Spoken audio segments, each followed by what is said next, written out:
This is 100%, taking stock of the greatest things on Earth. From incredible machines to natural wonders, to extraordinary people and iconic landmarks. We'll count them all to reveal the amazing facts behind the stats. In the next hour, you'll discover everything you'll ever need to know about planes. We've scoured all corners of the globe to find the biggest, the fastest, the deadliest, and the downright strange. Stall, stall.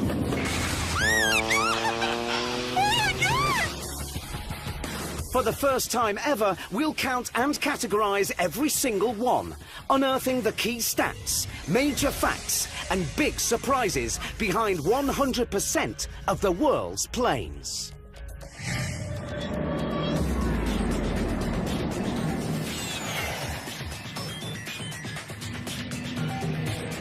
There are almost 400,000 planes on the planet, and here they are, categorised in our 100% count. But how does a plane make our 100%? Well, it must be heavier than air, so no balloons. It needs a fixed wing, so no helicopters. It must have an engine, so no gliders. And of course, it has to fly. So let's start our count at 0% and take a look at the findings of our first category. Well, they're glamorous, they're deadly, and there are over 30,000 of them, which means military planes make up 8% of all the planes in the world. And who'd have thought that only 50% of them are actually used in combat? Incredibly, only half of all military planes can fight. But what they lack in numbers, they make up for in some of the plane world's most impressive stats. Here are 3 deadly fighting machines from America. The F-15 Eagle didn't lose a single dogfight in 3 decades, making it arguably the most successful modern-day fighter. The A-10 Warthog has a face for scaring tanks and a gun for busting them. It boasts the world's most powerful aircraft cannon, firing more than 1,030 centimetre long bullets in under 18 seconds, so you'll certainly see it coming. Unlike this, the F-22 Raptor, one of the most successful stealth fighters ever built. There's nothing else to touch it. It's hugely agile, very, very powerful. It can fly a long way. It carries a lot of air-to-air missiles. It's got a superb radar. It's a very light aircraft, but it is a large aircraft to go a long way with a large weapons load. And of course, it's got its stealth characteristics. A very, very effective and impressive aircraft. So that's 3 American combat planes that rule the skies. But there's a challenger from Europe that claims it can do all of their jobs at once. This is the Eurofighter Typhoon, said to be the most versatile combat plane on the planet. An aircraft like this really does take your breath away. It's a phenomenal jet, it's a phenomenal feeling, and sometimes you can't really believe how lucky you are to be doing such a fantastic job. At BAE Systems in England, pilot Mark Bowman is going to put the Typhoon to the test.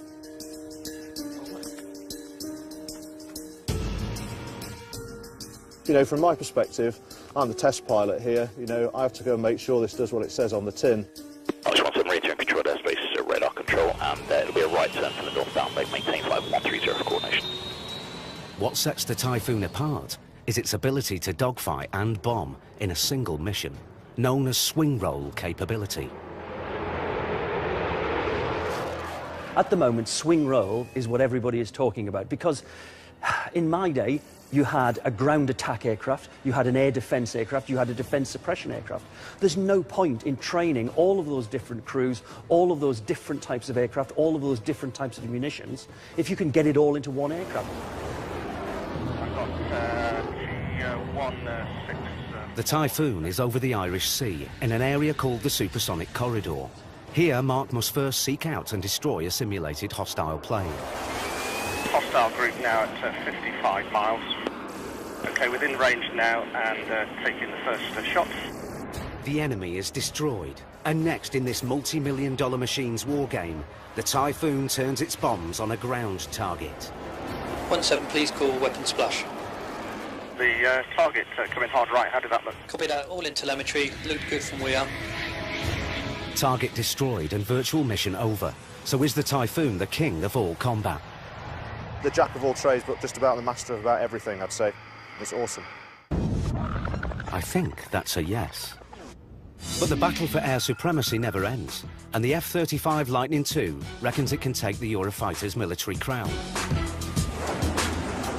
It's still in top-secret development, but has already been dubbed the future of combat.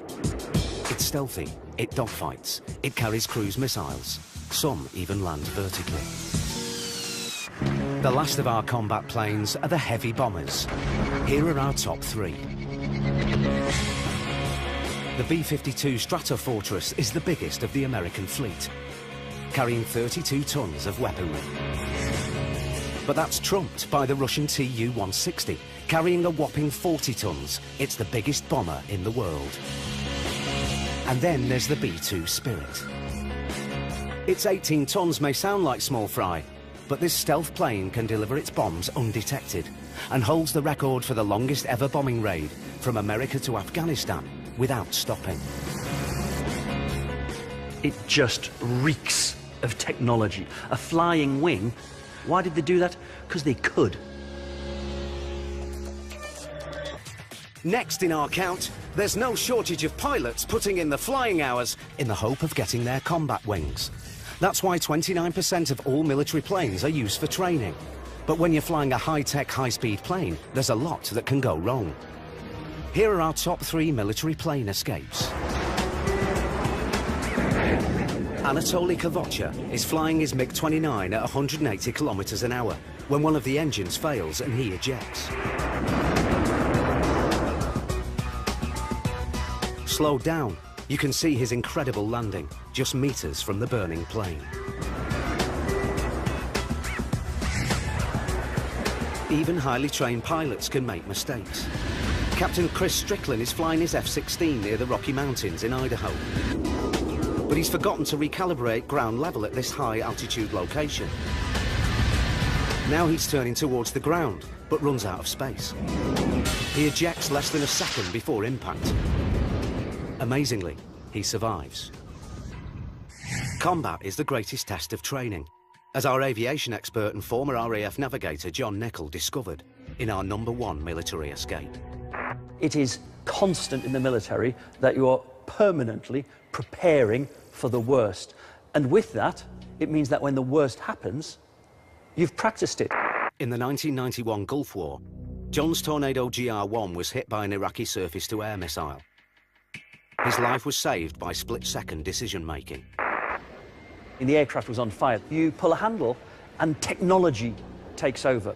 It takes over, I think, in 1/100th of a second, but it feels like a lifetime. And so you accelerate from 0 to 200 miles an hour upwards under 15 or 16 times the force of gravity in about a second. And then suddenly you're tumbling like a sycamore leaf, and then there's another crack, and the parachute opens automatically and the seat's fallen away, and there's silence, and you're just floating down. The ejector seat is the ultimate get-out clause. You really can get out of almost impossible situations, and your life can be saved. So which incredible military planes are still hiding in our 100% count? Our stats reveal 16% are transporters, the big boys of the military fleet.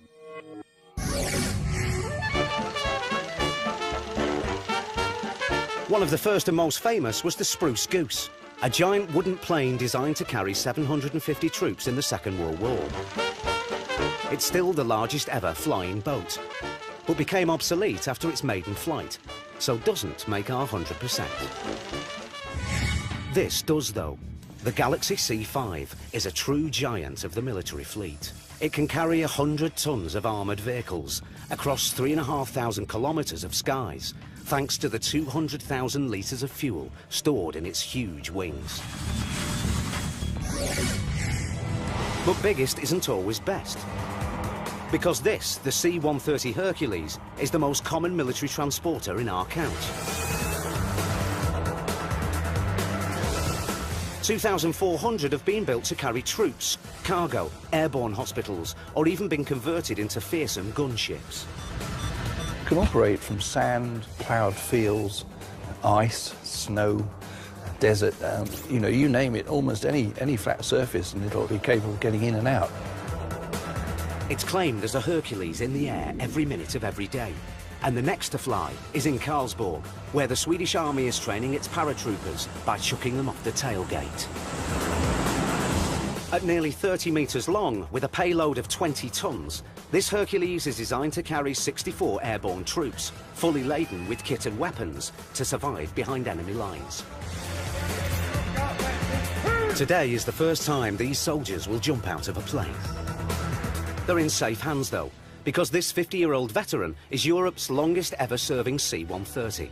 It's a great platform. It's big, it's easy for us jump masters to work in it, and it's easy exiting as a jumper. The jump site is 3 kilometres away. It's the pilot's job to keep this 34-ton plane steady, just 200 metres above the ground. Those pilots up the front are incredibly skillful at keeping the Hercules down low to the ground, away from the danger zones, using the ground for protection. But that means that for those of us down the back, it was a damned unpleasant experience. Many an unhappy hour have I spent filling up the RAF sick bags in the back of a Hercules. The recruits are approaching the drop zone.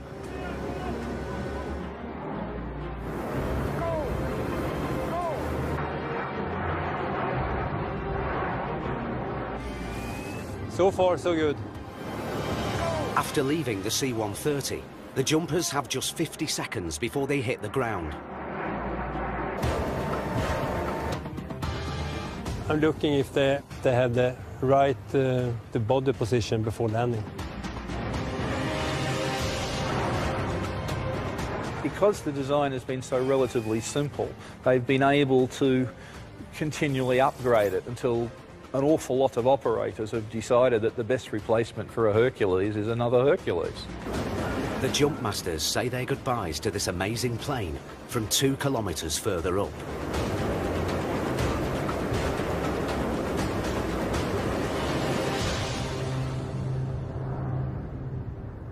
C-130 is our best friend, so it's perfect. So what are the last few military planes in our 100%? Some are so secret, they're almost impossible to count. But we have. The last 5% of military planes are used for special ops. The Blackbird SR-71 was designed for long-range reconnaissance at speeds of almost 3,500 kilometres an hour, making it the world's fastest jet plane. But it's now retired, so it doesn't make our 100%. But here's another decades-old design that does make the count. The U-2 spy plane gathers intelligence from the edge of space. 21 kilometres up, it's the highest-flying single-engine special ops plane. But coming down to Earth is tricky. With giant wings that are prone to flap around, the U-2 is regarded as the world's toughest plane to land.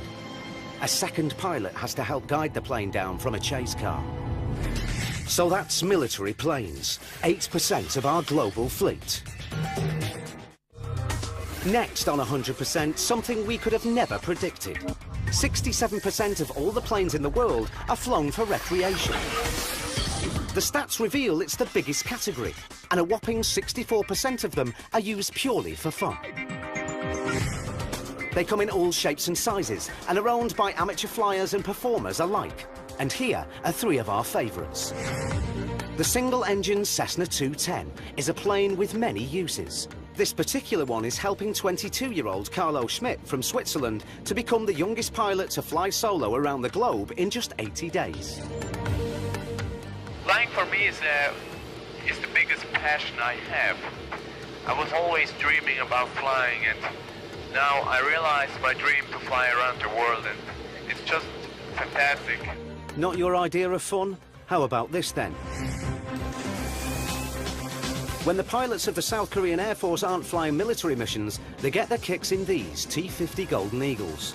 These 8 planes were originally built as supersonic military trainers, but now they allow these elite pilots to show off their flying skills and make our count as fun planes. And here are 4 planes that have captivated millions of people. Almost 10,000 of these Boeing Stearman 75s were built in the 1930s and 40s. Their supercharged engines compensate for the drag caused by the wing walkers, making them the perfect plane for this unusual job. Back to the count, and a further 8% of all recreational planes are used for training. And proving that training doesn't have to be boring, it's the Pitt Special S2C, the most decorated aerobatic plane in the world. Mike Rocket Blackstone has been flying in stunt planes since the age of 8. Today, he's going to teach first-time stunt flyer Merrick Manor how to pull off 2 maneuvers. You ready to do it? Right. We go out there, we're going to go straight up, pull G's, do torque rolls, tail slides, fly inverted. You name it, this plane will do it. As of right now, it feels okay. Hopefully, once we get those G's rolling, I won't be having to use a sick bag over here. I hope not.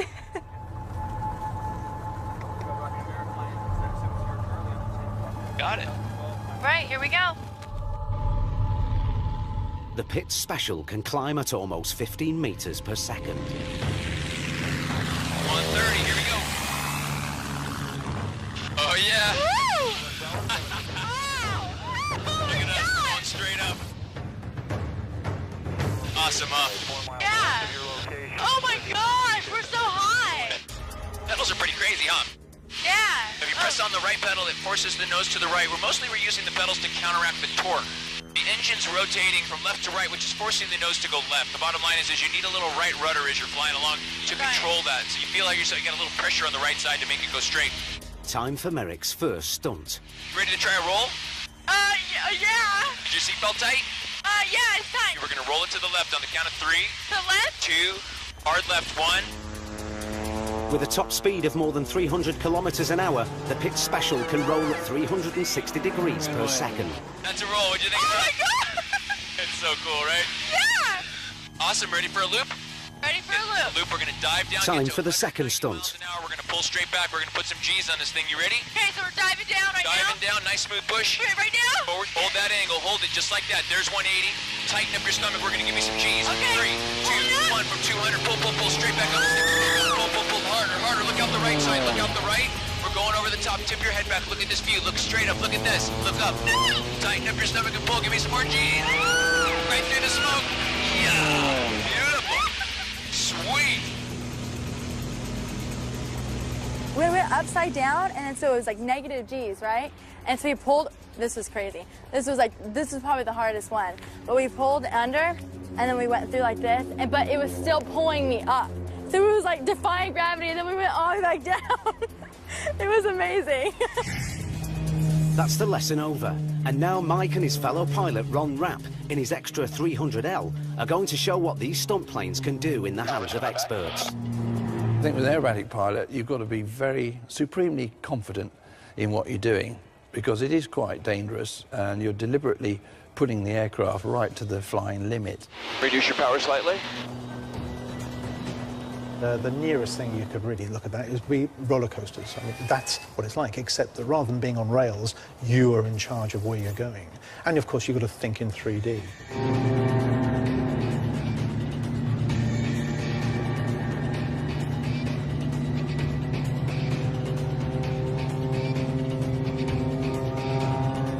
I don't get the enjoyment. I don't understand why you want to throw yourself around the sky.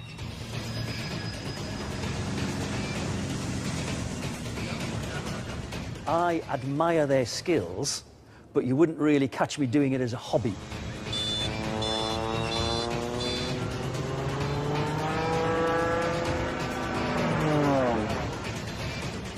So aerobatic flying looks absolute madness. But our next stat sounds completely mad. Our 100% count shows that a massive 12% of recreational planes are homemade. Many pilots use kits, like this Zenith CH-701. But this truly is a one-off, the Dutch-built Verhees Delta. It fits on the back of a truck, unfolds into something that looks more like a UFO than a plane, and amazingly, it flies. Very well, in fact. And can you imagine which type of plane is the smallest of our entire fleet? Making up the final 16% of recreational planes, it's microlights. There are more than 40,000 microlights on the planet, which means there are around 40,000 people who think it's fun to strap themselves to a lawnmower attached to a hang glider. So that's the vast array of the world's recreational planes, all present and correct. Next in our 100% count, a category of plane on the front line of aerial operations, emergency and utility. They're absolutely vital, but account for a tiny percentage, just 1% of the global fleet. And a massive 79% are working planes, like these crop sprayers, but they're not exactly life-saving, unless you're a field of corn. These next aircraft, though, are real heroes of the skies. 4% of emergency and utility planes are aerial firefighters. Wildfires blight every continent outside Antarctica.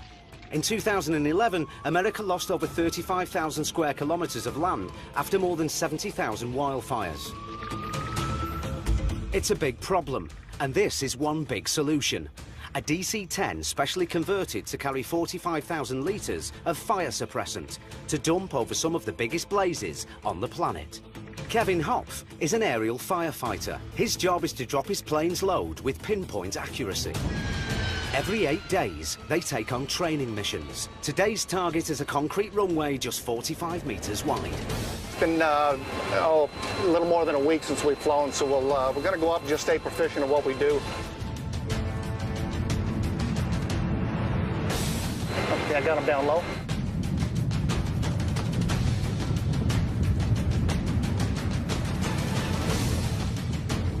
Go flaps 35, set speed 150. This will be a low approach, guys. We'll go down to about 3,100 feet. Okay, stand by. Pre-drop checklist complete.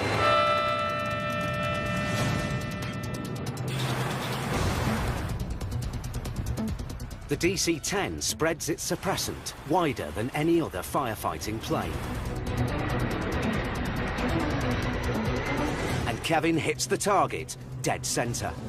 You can see out there where we just dropped, you'll see a large wet spot over the runway there. Yeah, pretty much went right where I wanted it to go.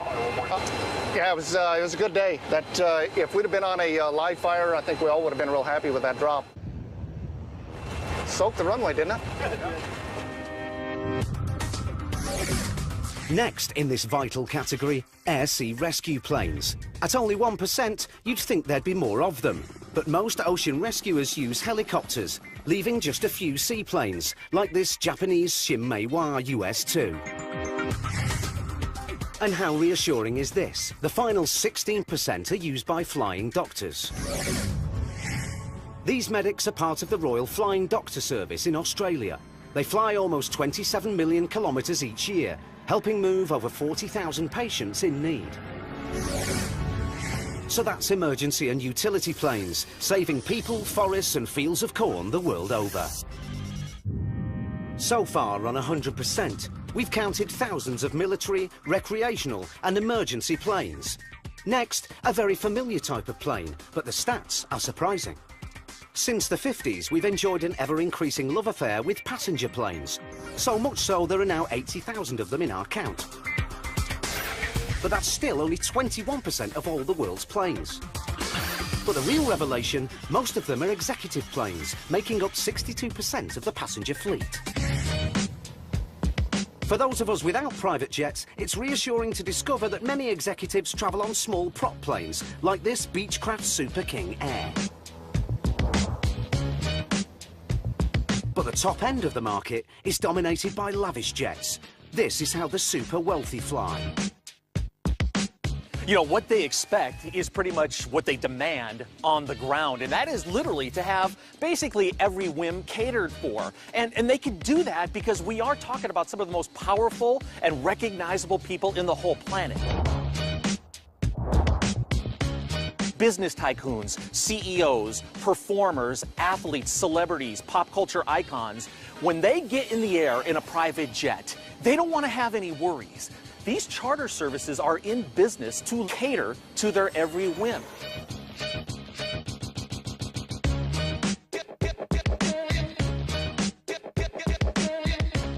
This Gulfstream 3 can travel 4,200 miles on one tank of gas, which means you could go from Washington, D.C. to Geneva, you could go from New York City to London or Paris, no problem. So that's a fair amount of time that you're going to be in the air, and you want to be pampered, at least these people do. I mean, it really would blow your mind to see the level of opulence that's inside. If you wanted to purchase one of these in American dollars, you're looking at minimum $30 million.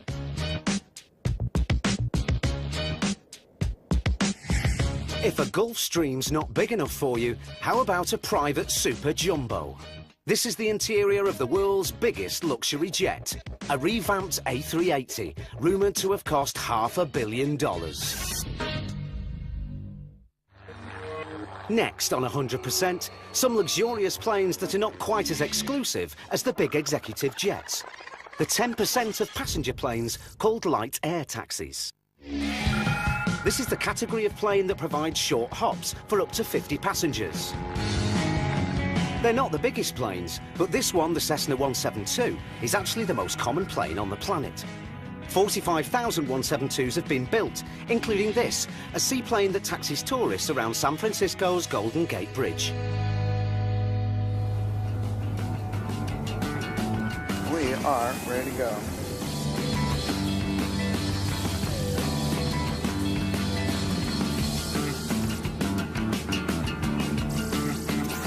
It's a very versatile airplane.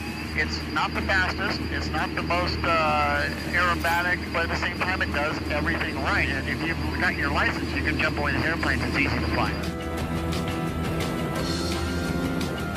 You know, these airplanes were built in the late 50s is when the 172 started, and they're still making them, so they're still in production to this day.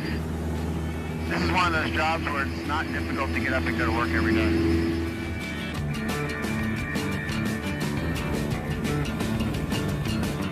And we're back on the water. The 172 handles the choppy waters. But the prize for the toughest landings on the planet goes to another air taxi. This is the Pilatus Porter, built for the shortest and most dangerous runways in the world. This one's about to be tested to its limit in the remote mountains of Papua, Indonesia. Pilot Sven Imsund must land on runways cut by hand into the mud at villages surrounded by dense jungle.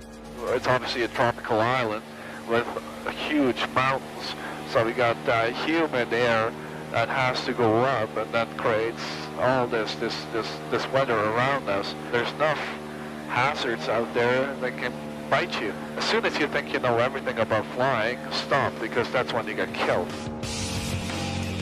For his 6 passengers, the Porter is a vital lifeline.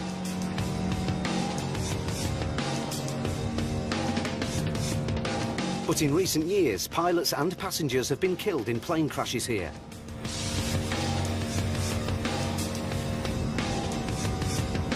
Dangerously slow speeds are the only way to land on runways this short. And Sven has to virtually stall the plane on the approach. Stall. Stall. The runways are sloping, muddy, and littered with hazards. You can see the pigs over there. Well, there is no way we can go around, so we just plow through them. That's the only option we have, either them or us. So far I killed about 5 pigs with the Porter. It's Sven's final mission of the day. A villager needs medical attention fast. He has to go to the hospital in Nabere, and the other guy is his escort. The hospital is 53 kilometers away.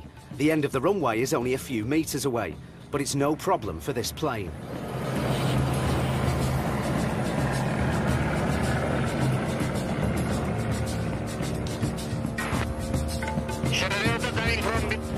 Be talking to tower, requesting ambulance at the field, so we don't lose any time. The Porter's final landing of the day is also its easiest. For a mercy mission against the clock, the tarmac of Nabire is a welcome sight. Back to our 100% count. And 9% of passenger planes are regional airliners, designed to take up to 100 passengers on short-haul flights. Bigger still are the holiday-bound passenger jets we're all used to. You might think there are millions of them, but there's only 15,000 in the whole world. They're called mainliners, and they make up just 19% of all passenger planes. Here are three well-travelled favourites. Boeing 747 is the classic jumbo jet. A plane so iconic, some people even pay to sleep in one. This is the Jumbo Hotel at Arlanda Airport in Sweden. Sporting views of the runway and a penthouse fully equipped with a steering column and thrusters. This is the only jumbo jet in the world that's rebuilt to a hostel and a hotel. And right now we're in the cockpit suite. So you can actually sleep two people in here and you can pretend that you're a pilot. It's cool.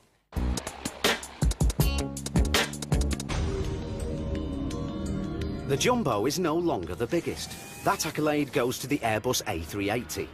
Its double decks could squeeze in more than 850 passengers, although so far, no airline company's been so cruel. And this is the Boeing 737, the best-selling passenger plane. More than 7,000 have been built, and at any one time, more than 1,000 of them are flying, which means, incredibly, a 737 takes off every 5 seconds. To maintain this phenomenal record, the American Airlines team in Los Angeles are working against the clock to turn around this 737. The plane's got to be back in the air in just 45 minutes. And we've all grumbled about airline food, but spare a thought for these staff who somehow manage to cook and restock 25 million meals for this airline every year. And as for jet fuel, in 2011, its planes went through more than 12.5 billion litres of the stuff. Now these at 1:36, so I have until then. So not very long. This thing's late. I have a half an hour.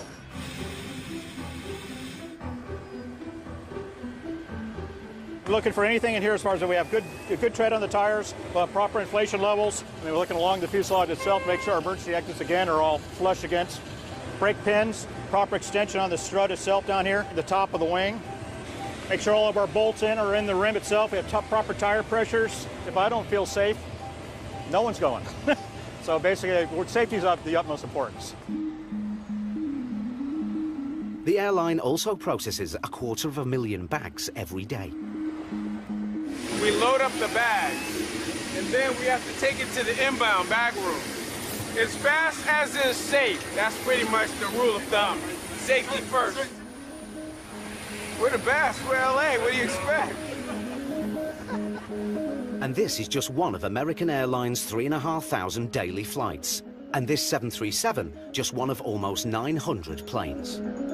The people that are here now have been here a long time. So pretty much everybody knows their job. You don't have to stay on top of everybody to hound everybody to get their job done. When we come out to the airplane, we're pretty much just concerned with getting our job done and getting the plane out.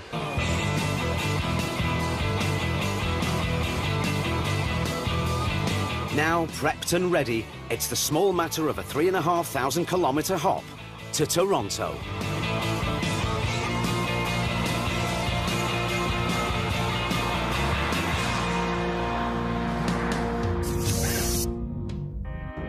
Next on 100%, some comforting stats for anyone travelling on a passenger plane. If you're worried about being caught in a catastrophic accident, don't. Latest figures suggest you're almost 2,000 times more likely to die on the road than in a plane. The simple statistics are that for all of the hundreds and hundreds of millions of passenger flights that are taken, the chances of being involved in any sort of incident at all are infinitesimally small. And even if you are involved in an incident, the chances of being hurt or, God forbid, of dying are almost negligible.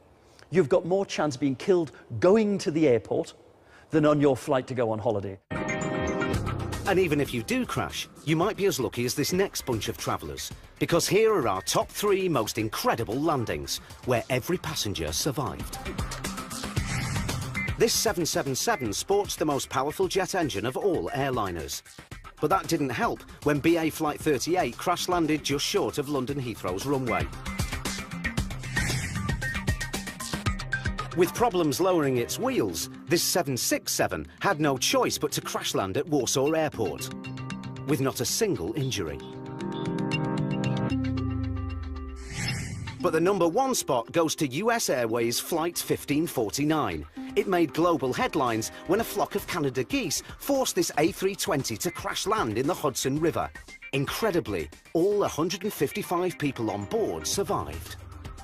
That was probably the nicest landing I've seen since the very first space shuttle landing back in 1981. And the aeroplane came to a stop, a nice flat stop on the river, and just sat there for long enough for 152 people to get out of it and then get taken off without much more than getting slightly wet feet as the back end of the aeroplane began to sink. You know, it was a classic example of both piloting skill and more than piloting skill, airmanship. So that's it for the 21% of planes in the world that carry passengers. Next on our 100% count up, it's time to look at the workhorses of the sky, the mere 1% of planes that make up the world's freighters. These heavyweights are divided up by the size of their payload. At the small end, 42% of freighters carry up to 10 tons. Small planes taking small packages to small airports. 37% of freighters are mid-sized, and with payloads of between 10 and 60 tons, they can carry some pretty interesting cargo. This Airbus A300 is shipping Formula One cars for a multi-billion-dollar industry that needs its fast cars to get round even faster. And if moving cars looks like a big job, how about shifting a passenger jet? This Beluga is designed to carry huge plane parts between factories. And this Boeing 767 has a precious cargo of its own. This is JJ, the Sumatran tiger. He's about to go on the longest journey of his life, from Ohio to England, for a date with a tigress. It's always a concern moving animals like this for such a long period of time. And we estimate he's going to be probably 25 hours in a box, so he's going to be a bit grumpy about it. Yeah, I know, mate. With any live cargo, time is crucial, especially so with a dangerous and critically endangered tiger. One of the requirements that we needed to achieve was to move JJ within a 24-hour period. So we actually changed some of our global flight operations around in order to accommodate his special trip today. This is the first time JJ's taken to the air.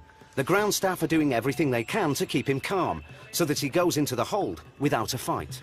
Yeah, we have a few different other animals come through here, but I think this might be my first tiger.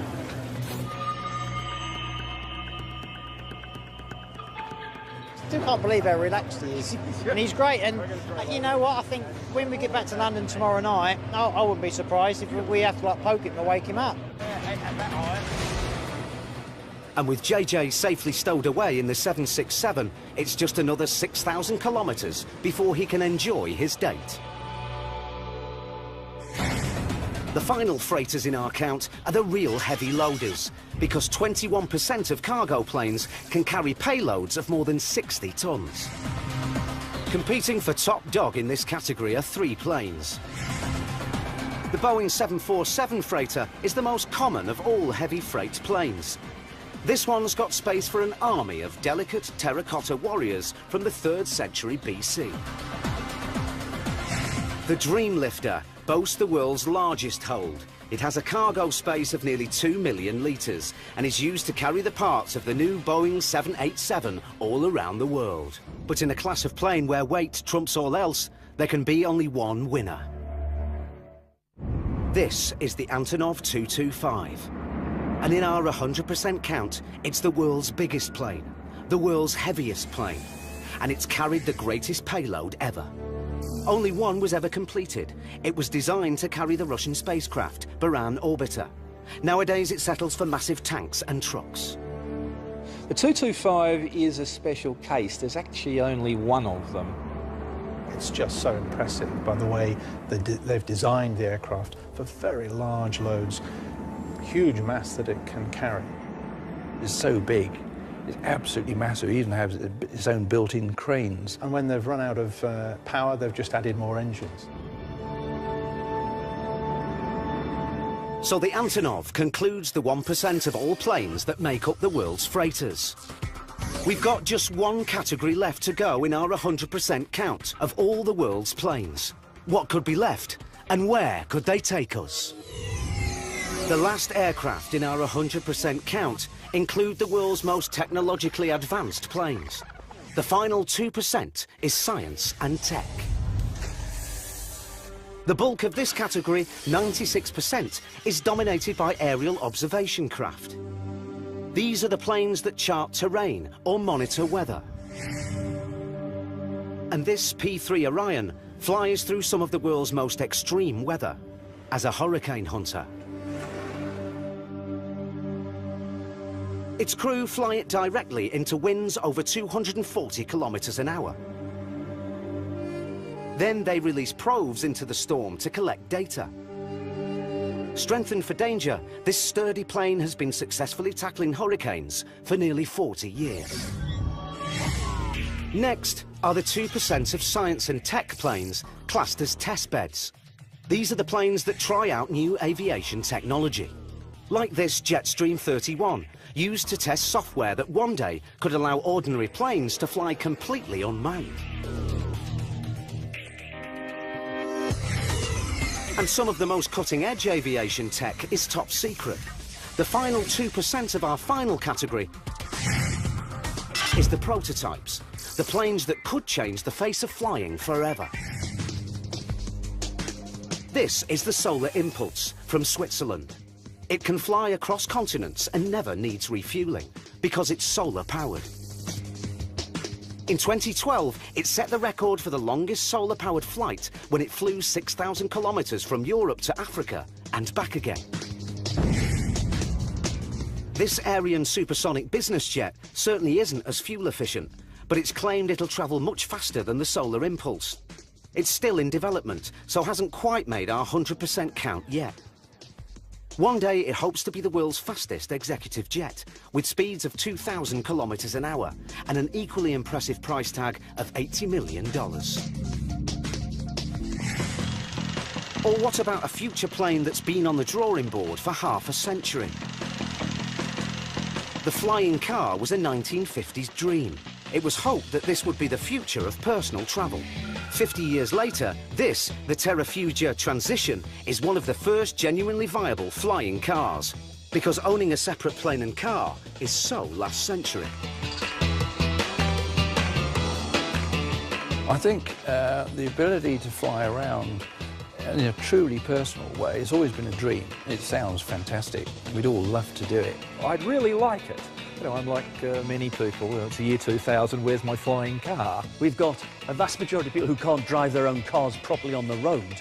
And here we are talking about giving them an aeroplane. It's a great idea. And of course, it's something that lots of us would like to be able to do, because you could drive out of the garage and just line yourself up with the road and take off and then go and land somewhere at a friend's house. I cannot see in our lifetime that becoming the normality for people to jump in their car, to go at the end of their drive, take off and fly to work.